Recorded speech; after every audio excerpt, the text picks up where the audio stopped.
Nuestra hija Salem se casó, ya se casó Salem. Ya nos quedamos Marta y yo solitos y gracias a Dios pues van a vivir cerca de nosotros, ¿verdad? Tenemos a nuestra nietecita Ana Sofía, otros nietos también que ya son pastores, gracias a Dios. Pero tuve mucha oportunidad porque en todas las bodas, las fiestas, 15 años, bautizos, tenemos que estar buscando gente que se acerca a nosotros o comen con nosotros en la misma mesa en Navidad, por ejemplo, y tenemos que hablarles de Jesús. Y pues fueron muchas personas muy importantes a la boda, no invitadas por nosotros, sino por el esposo ahora de hijas de Salem, están muy bien relacionados en el mundo de la política. Y uno de ellos que platiqué, le dije, ¿tú estás enterado de la desdolarización? Que el dólar está a punto de caer, que el mundo está a punto de ver fenómenos paranormales y cosas cósmicas en el cielo que van a asombrar a la gente. Y él era una persona muy importante en comercio, en cosas que él estaba involucrado. Hablas con un médico, sabe de su medicina, un dentista de los cosas dentistas, pero fuera de su profesión, la mayor parte de los seres humanos desconocen completamente lo que está pasando alrededor. O sea, todos los seres humanos tienen su mundo. Mi mundo es la medicina, mi taller de carpintería, mi taller de plomería, soy como maestro, y nos encerramos en mundos muy reducidos sin querer asomarnos y abrir una ventana al mundo exterior a través de otras revistas, de otra información, del internet, y descubrir qué está pasando realmente, pero más que nada la ignorancia que tienen de la Biblia. Todas las personas con las que he conversado en el último mes, personas, repito, profesionistas, maestros universitarios, científicos, estuve con dos físicos matemáticos muy importantes, uno de México, otro de Colombia, una ignorancia impresionante de las Sagradas Escrituras. Y cuando comienzas a hablar con ellos de la Biblia, siempre te dicen, ya la leí. Le digo, fíjate que yo no la he acabado de leer y tengo 46 años estudiándola y no la he acabado todavía. La he leído, digo, si es como un libro, cualquiera la puede leer. Pero el Evangelio de Juan simplemente le dije, lo he leído más de 750 veces y le sigo encontrando cosas que creí que yo sabía y que descubro que no me fijé en las 750 veces anteriores, que el Espíritu Santo ahora me alumbra y veo cosas que no había visto anteriormente, nada más en un solo evangelio. Si estamos ante un libro revelado por una mente infinita, que es la mente de Dios, cuyos pensamientos no son nuestros pensamientos, ni nuestros caminos son sus caminos. Y la Biblia nos sumerge en un mundo donde saca todo absolutamente lo que está pasando a nuestro alrededor, para que nosotros lo podamos relacionar y entender, esto lo dijo la Biblia, esto y esto, y comenzamos a juntar las piezas y entendemos que está perfectamente pavimentado el camino, la cronología, las profecías de los últimos tiempos, para que nosotros que estamos en esta época tan emocionante no tengamos miedo. Más que cualquier otra cosa, que no tengamos temor del futuro. A mí me han criticado muchas veces y me han dicho, es que el doctor Alducin nada más habla de profecías. Les dije, ¿y qué? ¿Sabes? Gracias a Dios que no te voy a dar gusto. Le dije, fue un periodista, se decía cristiano, ¿por qué no habla de otras cosas? Le dije, mira, yo tengo que seguir una línea de allá arriba del patrón. Y si creo o el patrón cree que este es el tiempo en el que el mundo tiene que estar más consciente de lo que está pasando, pues hay muchas personas que nos están llamando a las profecías, a la escatología, para poder comunicarle a los cristianos, principalmente, no que tengan miedo, sino que hay una esperanza maravillosa en la persona de Jesucristo, el unigénito Hijo de Dios. Y que para que cuando estas cosas sucedan, como que ya los extraterrestres y la aparición de ovnis, sepamos que todo está absolutamente ya determinado en la Biblia y que en el momento que veamos todas estas cosas no tengamos miedo, sino que sigamos viviendo con esa seguridad y esa confianza y esa esperanza de que vamos ya a casa. Ya no estamos llegando al final. ¿Y qué es el final? Nuestra casa, donde vamos a vivir eternamente. Ya no habrá enfermedades, no habrá pobreza, no habrá absolutamente nada. Y mientras más oscuro se pone el mundo, menos miedo tenemos que tener, porque más cerca estamos de llegar a casa. Rápidamente, había un cuento de una niña que viajó en un tren, y era como una niña como de 12, 13 años de edad, y en el tren, enfrente de ella estaba sentado un par de viejitos. Y el tren pasó por montañas y se subía el tren y la niña estaba tranquila y no se movía, y los viejitos, ay Jesús, María y José, ay Dios mío santo, y brincaban y se movía el tren, etcétera, etcétera, y la niña permaneció impasible durante casi una semana dentro del tren.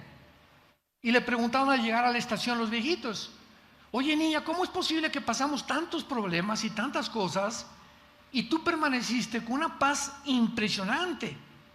Y les contestó la niña, muy fácil, porque yo sabía que al final de la estación me estaban esperando mis papás. La sola seguridad y la sola esperanza de volver a ver a sus papás le quitó el miedo del viaje en el tren. Y así nosotros también, la sola esperanza y la seguridad de que al otro lado de la muerte nos está esperando Dios el Padre y su Hijo Jesucristo, nos da la seguridad y la fuerza para vivir para Él. Muy bien. ¿De qué se trata esta serie, La Bestia que sube del abismo? Apocalipsis 11, versículo 6 y 7. En este capítulo se mencionan a dos testigos que Dios va a levantar en un tiempo donde tú y yo, si somos cristianos o los que no son cristianos, van a estar y los cristianos no vamos a estar. Estamos ya casi al final o en los últimos años de la gran tribulación o los juicios de Dios en este mundo. Y dice la Biblia en el versículo 6, estos tienen poder, o sea, está hablando de los dos testigos, para cerrar el cielo, a fin de que no llueva en los días de su profecía.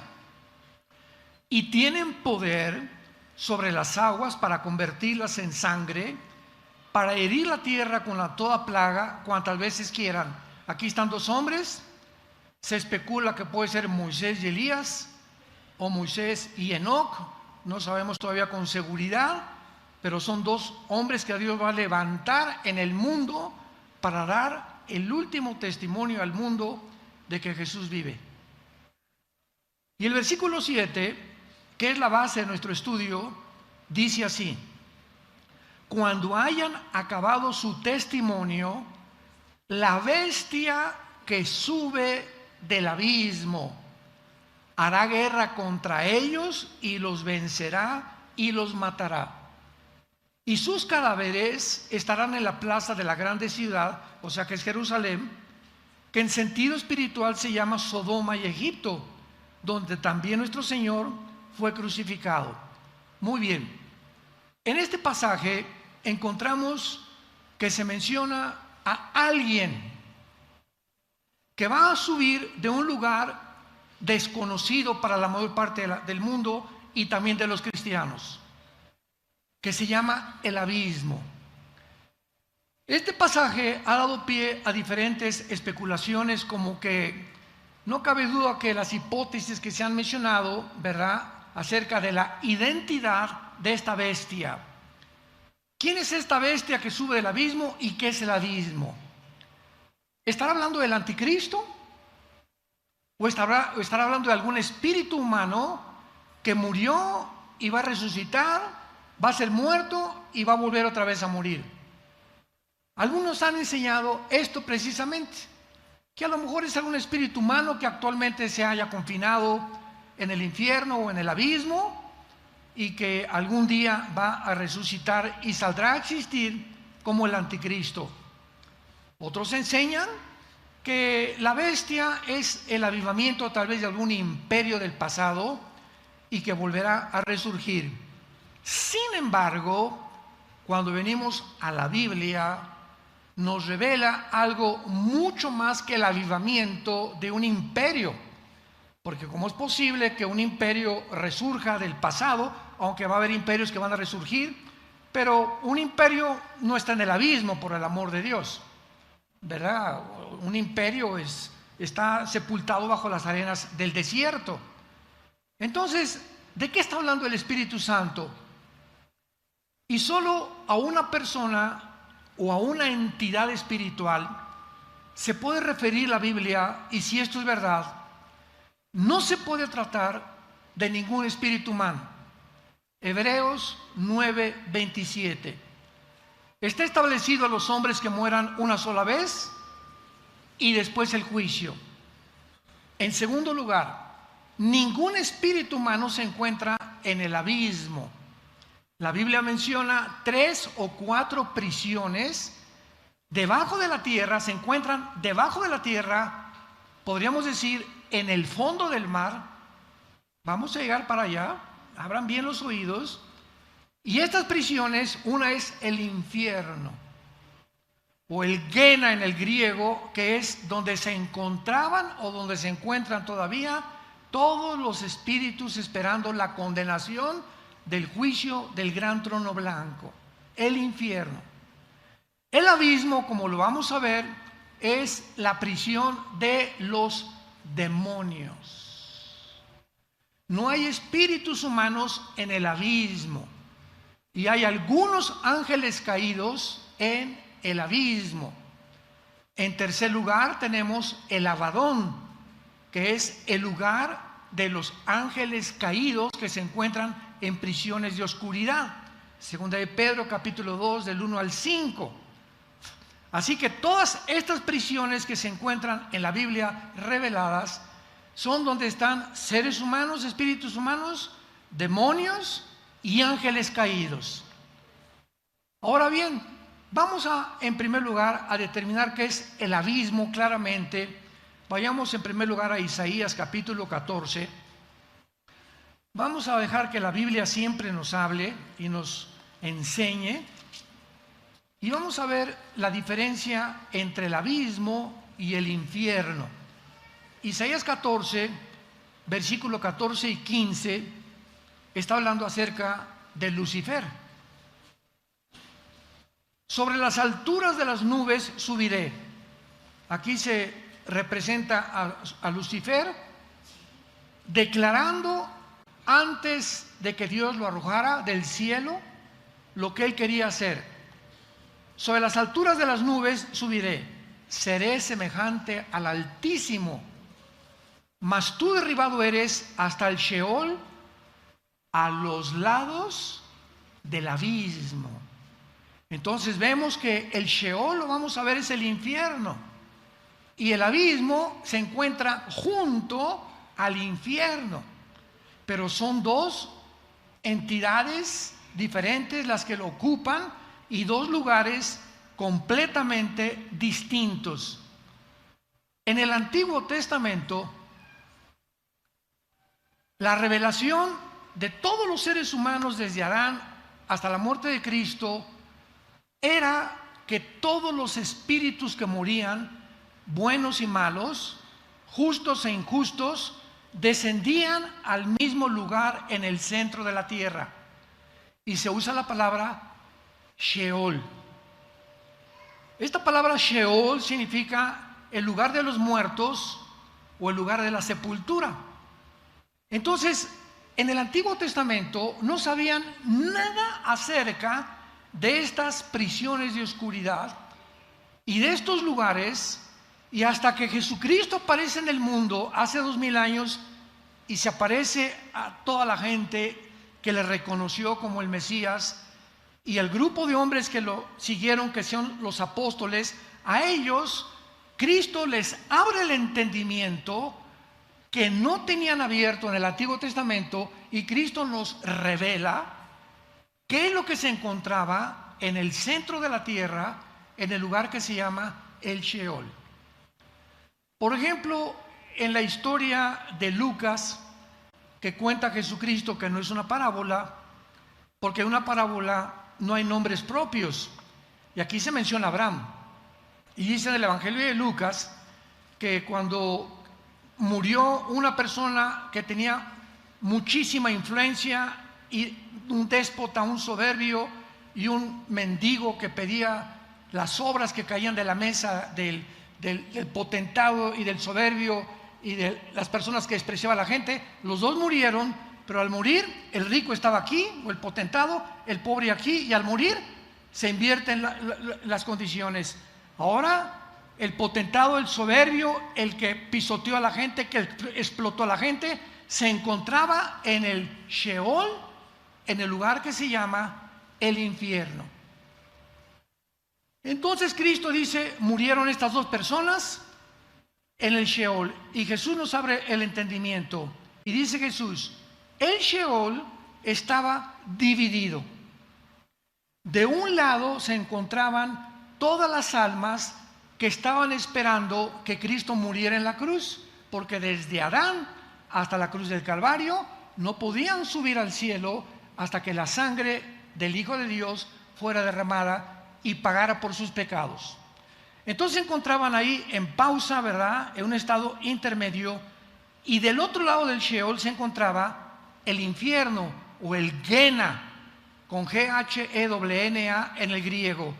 Todos los condenados esperando todavía hasta el día de la resurrección, del juicio final.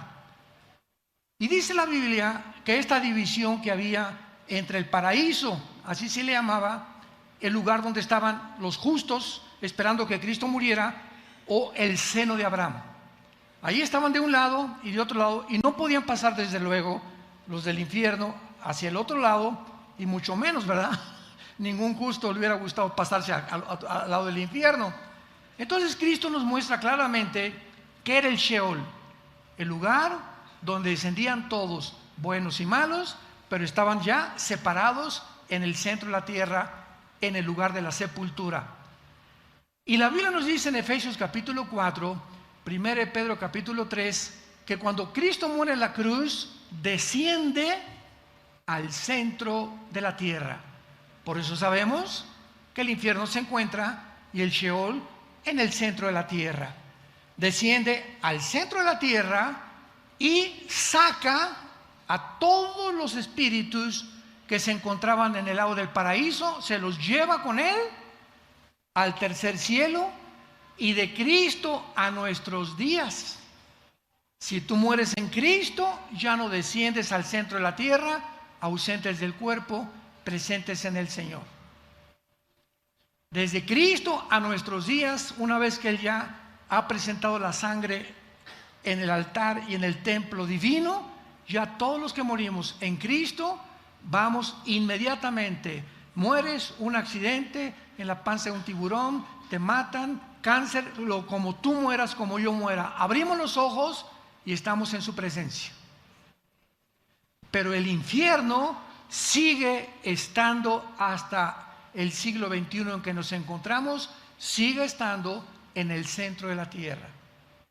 Y todas estas personas que se encuentran en el centro de la tierra, en el infierno, no en el abismo, hasta después del milenio, Apocalipsis 20, del 11 al 15, en el juicio final de los incrédulos, Dios abrirá los libros y les demostrará en su justicia que Él no quiere ni manda a Dios al infierno a nadie. ¿Me escuchaste? Porque hay gentes que nos han dicho, ay, ¿cómo puede Dios ser tan bueno y tan sabio? Yo no creo que mande a nadie al infierno. Así me han dicho. Yo les contesto, amén, amén, amén. Dios no manda a nadie al infierno, ellos se van solitos. Porque de tal manera amó Dios al mundo que nos dio a su Hijo unigénito, para que cualquiera de ustedes que crea en Él no se pierda. Dios exhibió y levantó a su Hijo entre el cielo y la tierra, y nos ofrece un regalo. Todo lo que tú has hecho en tu pasado, mi Hijo lo puede llevar en la cruz. Acéptalo como tu Señor y tus pecados serán borrados, pecados pasados, presentes y futuros, por toda la eternidad. Como está más lejos el occidente del oriente, así tus pecados desaparecerán delante de mi vista. ¿Para qué? Para que el día de tu juicio, el día que tú mueras, sepas que al entrar al cielo no entraste porque te portaste bien, o porque hiciste un asilo para ancianos, o porque te persinabas, o porque tenías a la Virgen de la Macarena o al Sagrado Corazón de Jesús, o porque ibas a una iglesia. No, no, no, no. Cuando entres al cielo será porque mi hijo murió por ti. Porque por gracia somos salvos por medio de la fe, para que nadie se gloríe y diga al llegar al cielo: Pedro, ábreme la puerta, me están esperando.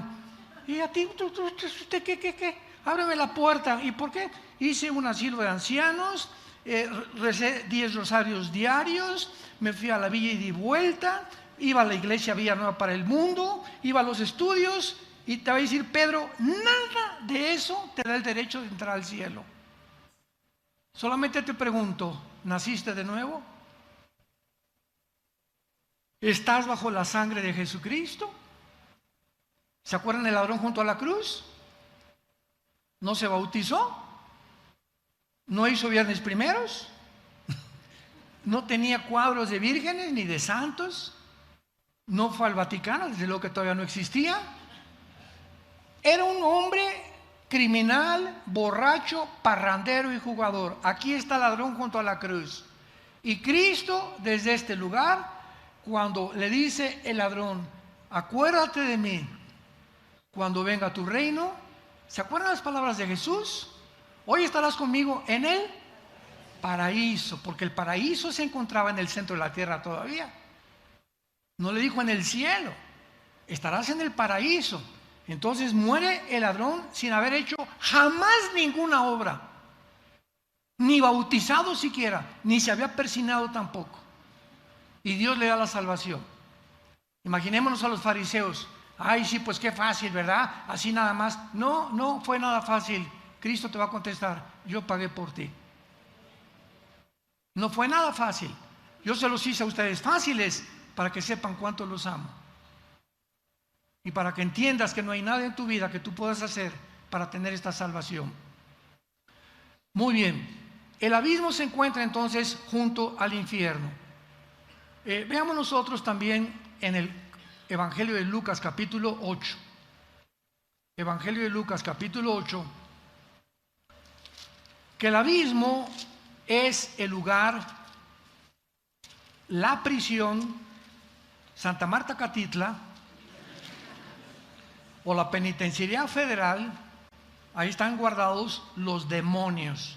Lucas 8, 27 en adelante. Arribaron a la tierra de los Gadarenos, que está en la ribera opuesta a Galilea. Al llegar él a la tierra, o sea Jesús, vino a su encuentro un hombre en la ciudad endemoniado. Desde hacía mucho tiempo no vestía ropa, ni moraba en casa, sino en los sepulcros. Al ver a Jesús, lanzó un gran grito y postrándose a sus pies, exclamó a gran voz: ¿qué tienes conmigo, Jesús, Hijo del Dios Altísimo? Te ruego que no me atormentes.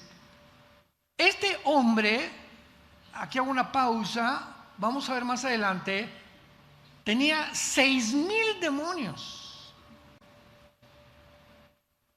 6,000 entidades espirituales dentro de él.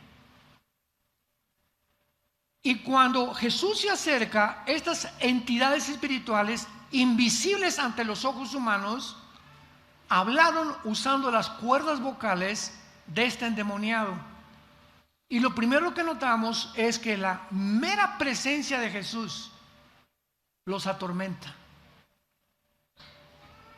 De alguna forma ellos tenían un conocimiento de que Él era Jesús, el Hijo del Dios Altísimo, y que creyeron que ya venía el tiempo del juicio final, porque ellos no conocen toda la cronología ni el calendario de Dios. Porque mandaba al espíritu inmundo que saliera del hombre, pues hacía mucho tiempo que se había apoderado de él.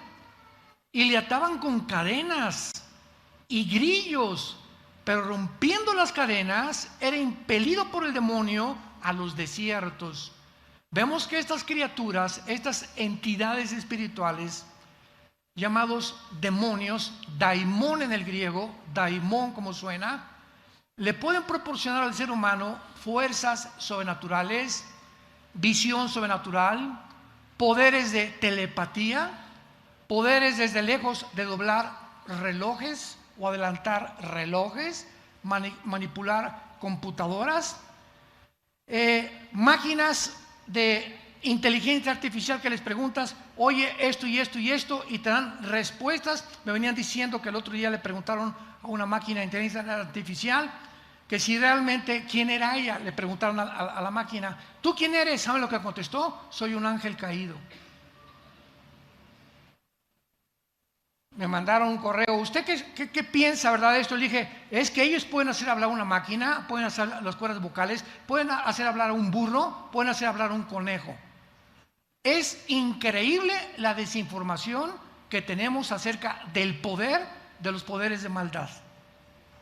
Y cuando los conocemos, ya no somos engañados por ovnis, o que en un buñuelo se apareció una virgen, o que vi un santito que le salió sangre, o que en la noche hubo cadenas arriba de mi cuarto, que la televisión se me apagó de repente, que los vidrios en mi cuarto se doblan, etcétera, etcétera. Ya sabemos que todos estos fenómenos dentro de lo paranormal no son normales, son demonios. Tienen el poder de alterar la energía.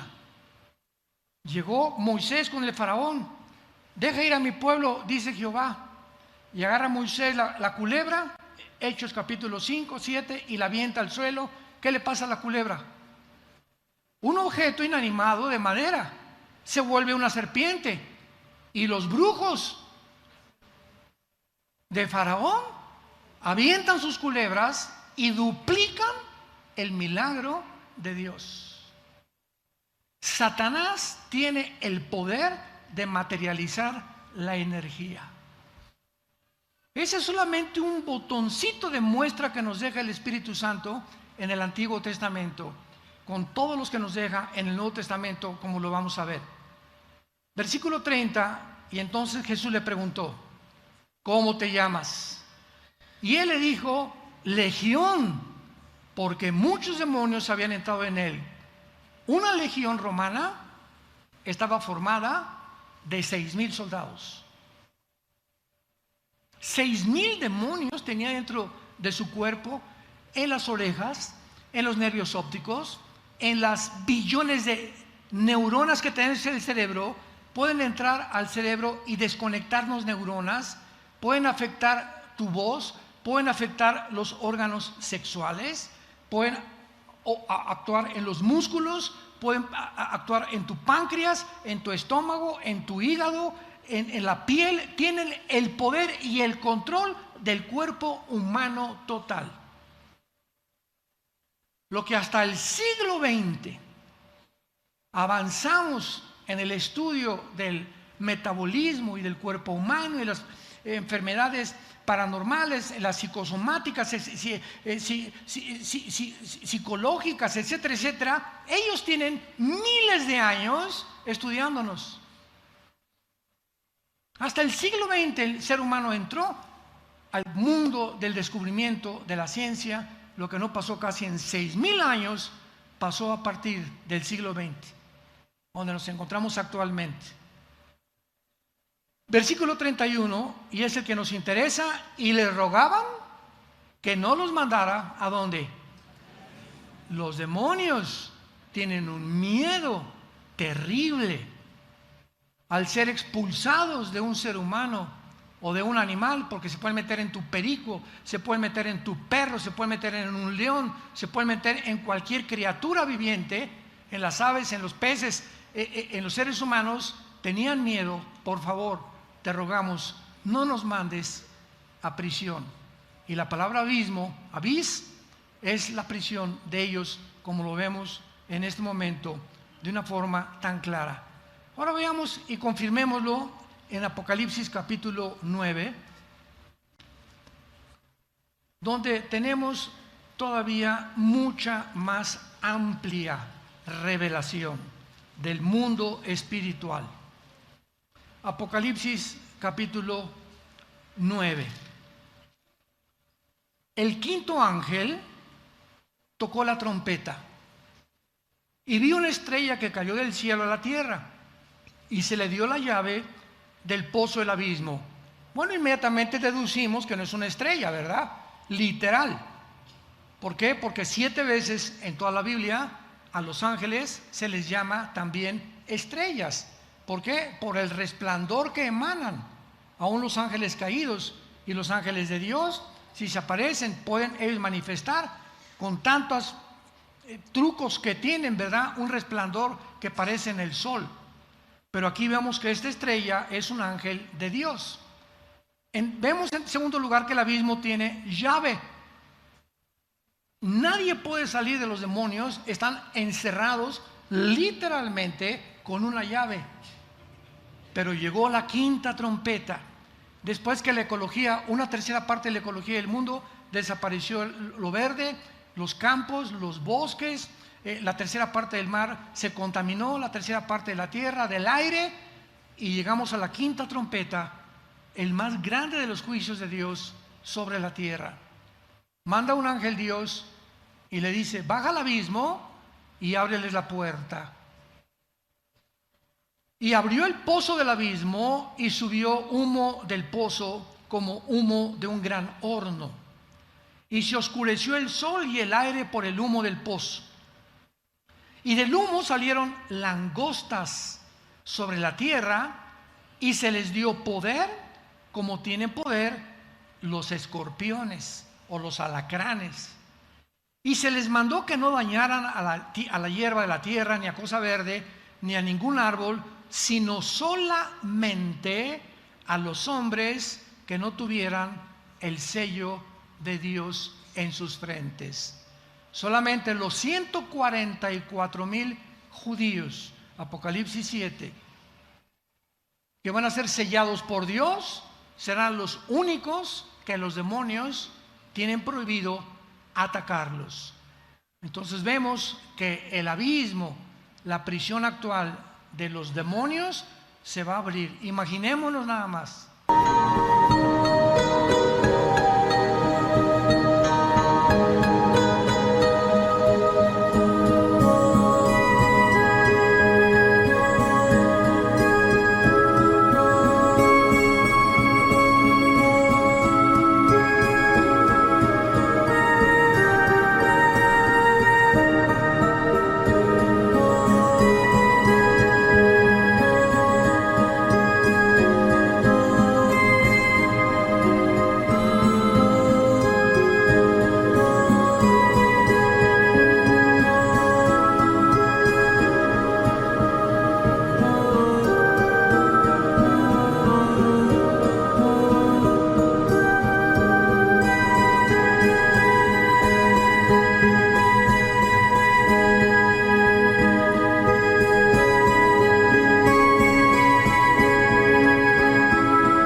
Si ahorita en el mundo ya hay una perversión inimaginable hace 5 años, donde las Naciones Unidas decretan la pedofilia como algo legítimo, abre los ojos. Ese es el mundo que estamos viviendo.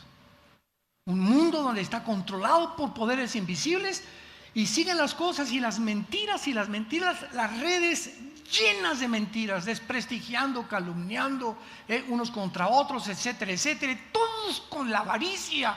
Quiero más seguidores, quiero más dinero, quiero más esto, más, y no me importa qué precio pagar. Las compañías farmacéuticas, mi esposa y yo vemos pocas series de televisión. Les recomiendo una de veras que se llama en inglés The Painkillers. Se tradujo la enfermedad letal, que es la historia de las farmacéuticas. No sé ni cómo la permitieron en Netflix. Son 6, 7 capítulos que te dicen los millones que hacen los que se encuentran detrás, como Bill Gates, mandando medicinas para poder meterles heroínas a pastillas como Equanil, Prozac, Valium o tranquilizantes nerviosos, otras cosas. Y la cuestión es, el propósito de las farmacéuticas es hacerte adictivo, porque si te haces adictivo, la sigues comprando, y si la sigues comprando, nos seguimos hinchando en dinero. Y ahí está toda la historia con nombres y todo en esta serie. Painkillers, los asesinos del dolor, con la bandera de pastillas tranquilizantes. Me duele la cabeza, tómese esto, y no sabemos ni siquiera lo que nos están dando. Estamos inundados en un mundo desconocido por la mayor parte de la humanidad de mentiras. Ahora en Apocalipsis 20, para terminar determinando lo que es el abismo y entendiendo por qué ahora la bestia que sube del abismo, que es el abismo, la prisión de estos ángeles. Perdón, antes de pasar aquí a Apocalipsis, ahí mismo en Apocalipsis 9, no cambien de página, Apocalipsis 9, versículo 11. Apocalipsis 9, 11, hablando del abismo todavía, y dice así: y tienen por rey sobre ellos al ángel. Aquí hay un ángel, ya no son demonios. El jefe de los demonios, el capataz, el guardián de esta cárcel, es un ángel caído. Aquí vemos que los ángeles caídos son diferentes a los demonios. Son dos entidades, porque he leído muchos libros que dicen que los ángeles caídos son demonios y a los demonios les llaman ángeles caídos. Son dos entidades completamente diferentes. El jefe de estos demonios en el abismo se llama en hebreo Abadón y en griego Apolión, que significa, apúntalo, el destructor. La palabra Apolión en griego significa destructor y en hebreo destructor. En Juan 10 Jesús dijo: el diablo vino a matar, robar y destruir.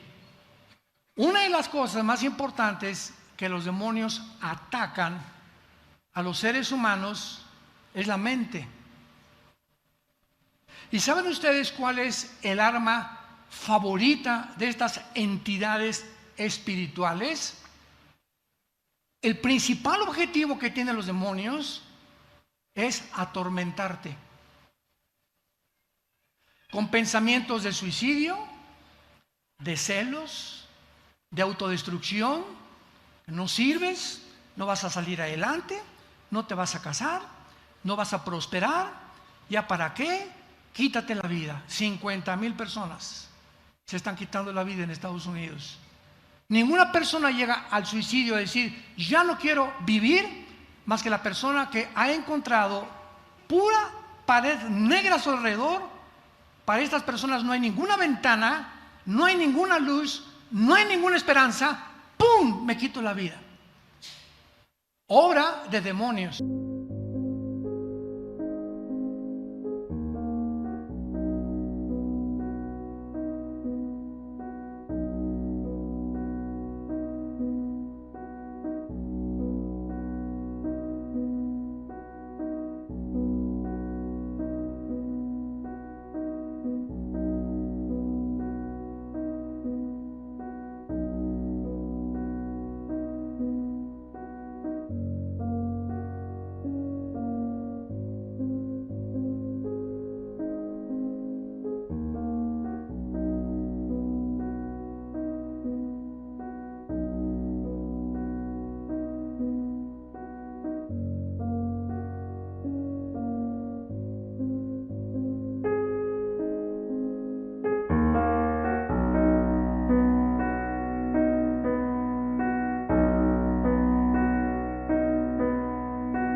Porque es el propósito de ellos atormentarnos, y nosotros los cristianos tenemos la consigna, la responsabilidad de día y de noche, de día y de noche, meditar en este libro de la ley, llenar mi mente con versículos, memorizar 2 en la mañana, 2 pastillitas en la tarde en lugar de chochos versículos de la Biblia, 2 en la noche.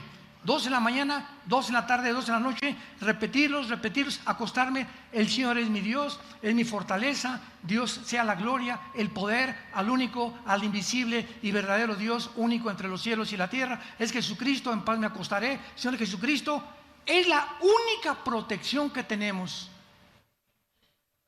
para que no te metan la película que acabas de ver, el libro que acabas de ver, la conversación que tuviste con tus amigos en la cantina, en el despacho, etcétera, etcétera. Todos estos pensamientos entran a la mente y comienzan a actuar, debilitando nuestra mente para que cuando los demonios nos quieran lanzar doctrinas de demonios, enseñanzas de demonios, Dios no existe, como Noah Harari, el consejero de Khrushchev del Foro Económico Mundial. Dios no existe. Los extraterrestres, vamos a ver computadoras que puedan abrir portales interdimensionales para que cuando aparezcan los demonios, no son demonios, no se asusten, van a ser seres extraterrestres. Todo esto, ¿de dónde viene? Esto no es coincidencia. Esto está programado, está planeado por una mente superior que se llama Lucifer. Es real. Jesús mencionó más veces el infierno que decía, y a los demonios más que a los ángeles, porque Jesús sabía el peligro en el que el ser humano, y si no somos hombres de la palabra, llegamos el domingo ya ni la Biblia traemos aquí a la iglesia, ya estamos, yo no sé dónde vas a acabar. Cuando comenzamos a despegarnos de este libro de la ley, que es la fortaleza, lo que Dios me sostiene, si yo quiero permanecer cerca de Jesús, es acerca de la Biblia. Quiero estar cerca de Jesús, tengo la Biblia, la leo, los salmos, memorizo proverbios, la estudio diligentemente, consulto la concordancia, consulto el diccionario, le dedico, no importa qué profesión tenga, le dedico media hora diaria al estudio de la Biblia y te va a redituar como tú no te imaginas en bendiciones. Pero muchos hasta 2 o 3 días tienen ya, ni siquiera la han abierto. No traen ni en la caja de guantes de su coche, no traen una Biblia. En el baño no tienen una Biblia. En su cuarto no tienen una Biblia. Van en el avión y van comiendo, ya saben qué.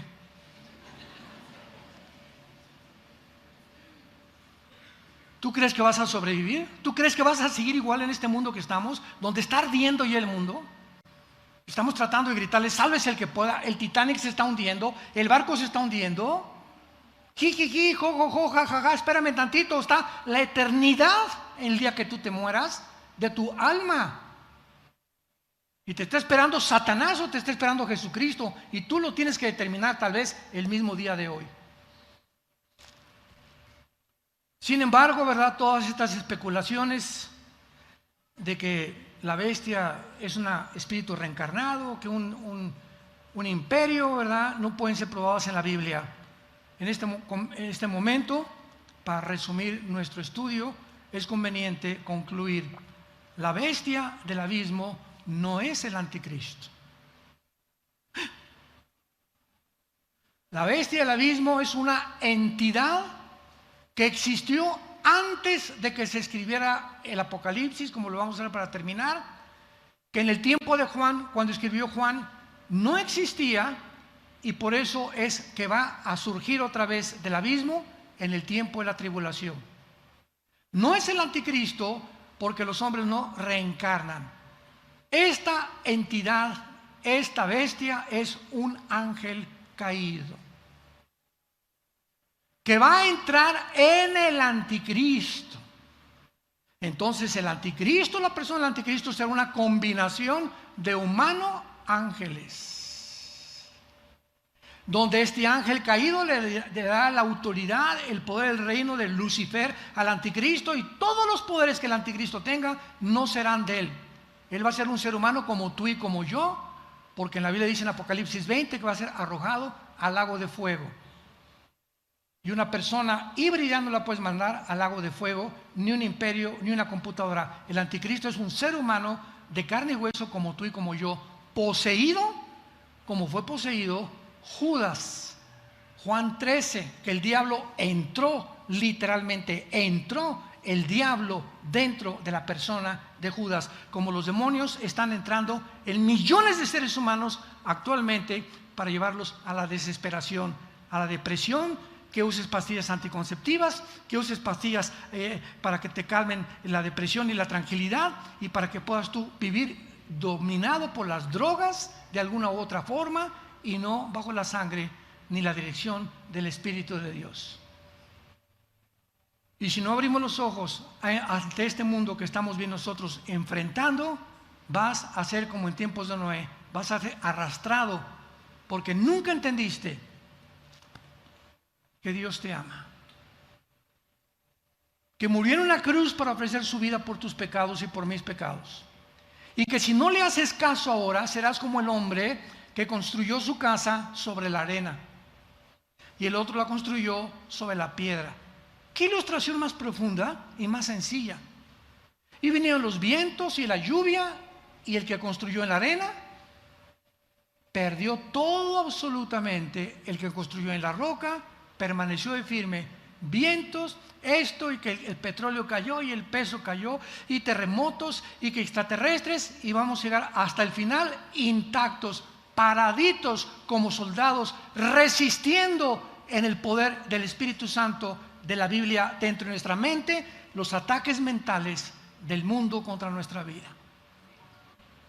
¿Sobre qué estás construyendo tu vida? Te pregunto en este momento. Abre los ojos, arrepiéntete de tus pecados, incline su cabeza y dile estas palabras al Señor. Señor, te doy gracias en esta mañana por haberme hablado a través de la Biblia y haberme mostrado que soy un pecador, una pecadora, y que merezco el infierno. Mas ahora he oído a través de las buenas noticias que tu evangelio me trae, que hace 2000 años moriste en una cruz, fuiste enterrado, crucificado y resucitado a los 3 días, y ahora te encuentras sentado en el tercer cielo al lado de tu Padre, viviendo para que mi fe no falte hasta el día que vengas por mí. Señor Jesucristo, creo que en esa cruz pagaste con tu sangre por mis pecados, y como creo que vives en este instante, te pido que entres a mi vida como mi Señor y mi Salvador. Te doy gracias por tan grande salvación, y que la corta vida que me queda, enséñame a vivir para ti, a dar testimonio de lo que hiciste en mi lugar, a vivir una vida santa, apartada del mal, sabiendo que la vida eterna me espera después de mi muerte. Gracias por tan grande salvación, en el nombre de Jesús. Amén.